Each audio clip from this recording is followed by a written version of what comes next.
ఇది భగవద్గీతనారా? ఇది భగవద్గీతనా? ఎవరిని మోసం చేయాలనుకుంటున్నావురా నువ్వు? రే ఏమైందిరా? భగవద్గీత ఏడైనా ఇంత మందంగా ఉంటుందా? ఏడైనా 800 పేజీలు ఉంటుందా? పసిపిల్లలకి అబద్ధపు భగవద్గీతలు అంత కట్టాలని చూస్తున్నాడు వీడు. అన్నా ఇది నిజమైన భగవద్గీత అన్నా.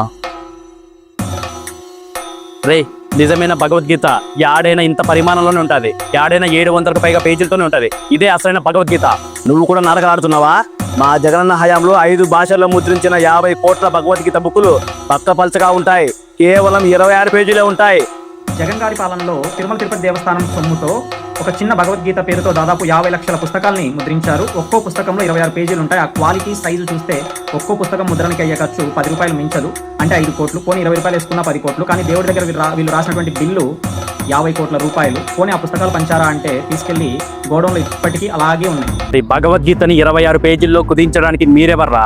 ధర్మం, కర్మ, భక్తి అనే సారాంశాలతో మా హిందువులందరికీ దిశానిర్దేశం చేసే భిక్షుచ్చిన ఈ భగవద్గీత బైబుల్ని కానీ ఖురాన్ని కానీ ఇలా కుదించి ప్రచురించే సాహసం చేయగలరా?